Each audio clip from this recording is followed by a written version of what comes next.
अलग अलग तरह की बंदूकों का अलग अलग तरह का मैकेनिज्म होता है, पर सभी बंदूकें एक ही बेसिक प्रिंसिपल पर काम करती हैं। फुल्ली ऑटोमेटिक बंदूकों से अलग, जो कि लगातार फायर कर सकती हैं, सेमी ऑटोमेटिक बंदूकें एक बार ट्रिगर दबाने पर एक ही राउंड फायर करती हैं। यह एक 9mm सेमी ऑटोमेटिक पिस्तौल है। इस वीडियो में हम देखेंगे कि सेमी ऑटोमेटिक हैंडगन्स और पिस्तौलें कैसे काम करती हैं। यह एक कारतूस या कार्ट्रिज है। इसे मैगजीन में लोड किया जाता है, जिसमें स्प्रिंग और फॉलोअर इस पर दबाव बनाए रखते हैं।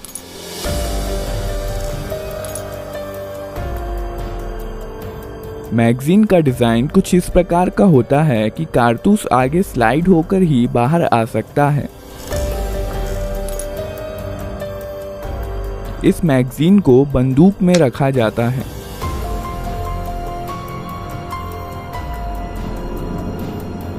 यहाँ पर बंदूक के अंदर के महत्वपूर्ण पार्ट्स दिखाए गए हैं। बंदूक को पहली बार फायर करने के लिए रिकॉइल स्प्रिंग के अगेंस्ट स्लाइडर को हाथ से पीछे खींचा जाता है। इसके कारण कई चीजें एक साथ होती हैं, जिन्हें हम एक एक करके देखेंगे। स्लाइडर के मूवमेंट के कारण हैमर पीछे आता है। यह हैमर स्ट्रट के जरिए मेन स्प्रिंग से जुड़ा होता है और इसलिए मेन स्प्रिंग को दबा देता है।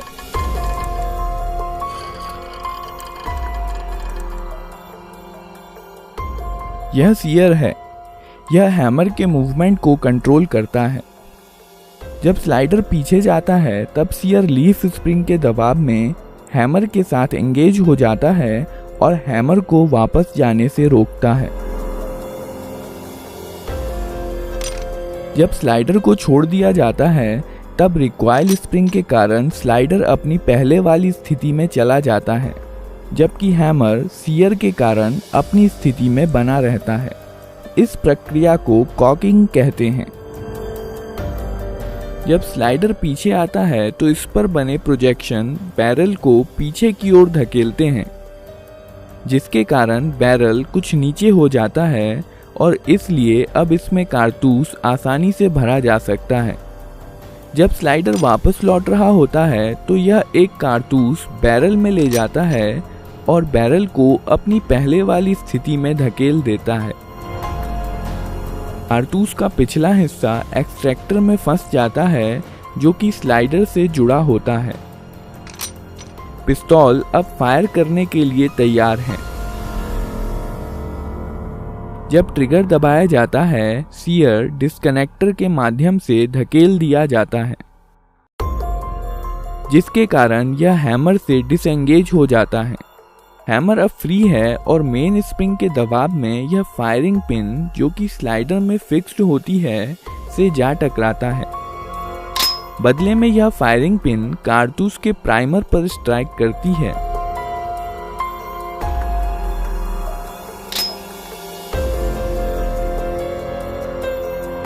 प्राइमर में इम्पैक्ट सेंसिटिव एक्सप्लोजिव होता है, जो फायरिंग पिन के टकराने की वजह से जल जाता है। इसके कारण कारतूस में रखे पाउडर में आग लग जाती है, जिसकी वजह से बहुत सारी गैसेस पैदा होती हैं और इस प्रकार बुलेट के पीछे की जगह बेहद हाई प्रेशर गैसों से भर जाती है। इसलिए बुलेट पर पीछे से बल लगता है, जिसके कारण बुलेट बहुत तेज गति के साथ बैरल से बाहर निकलती है। बुलेट के बाहर आ जाने पर यह गैसेस एटमॉस्फेयर में चली जाती हैं और अब यह बुलेट पर कोई बल नहीं लगाती हैं और बुलेट अपने मोमेंटम के कारण आगे बढ़ती जाती है।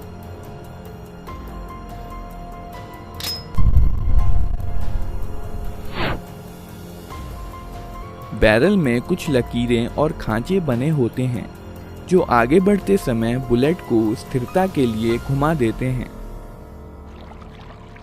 यह गैसें बंदूक पर भी समान और विपरीत बल लगाती हैं, पर चूंकि बंदूक काफ़ी भारी होती है, इसलिए इसका एक्सेलरेशन बुलेट के मुकाबले काफ़ी कम होता है और इसलिए यह पीछे की तरफ ज़्यादा गति प्राप्त नहीं कर पाती। विस्फोट की कुछ एनर्जी स्लाइडर को पीछे धकेलने में इस्तेमाल हो जाती है। केस या खोखा स्लाइडर के साथ पीछे आता है और इजेक्टर की मदद से बाहर निकाल दिया जाता है।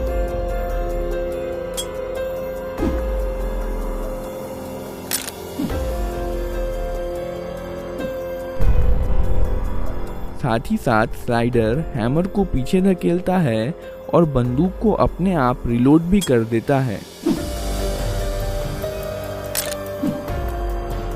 और अब बंदूक अगला राउंड फायर करने के लिए तैयार है।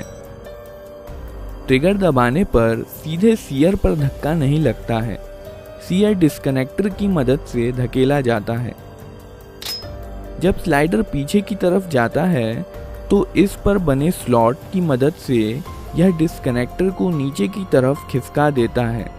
अब ट्रिगर और सीयर अलग हो गए हैं और इसलिए ट्रिगर दबे होने पर भी सीयर हैमर के साथ एंगेज हो सकता है। जब ट्रिगर छोड़ दिया जाता है तब डिस्कनेक्टर लीफ स्प्रिंग के दबाव के कारण स्लाइडर के स्लॉट में चला जाता है और अब बंदूक फिर से फायर की जा सकती है। ग्रिप सेफ्टी बंदूक को अपने आप फायर करने से रोकती है। जब बंदूक को हाथ से पकड़ लिया जाता है तभी ट्रिगर डिस्कनेक्टर के जरिए सीयर को मूव कर सकता है।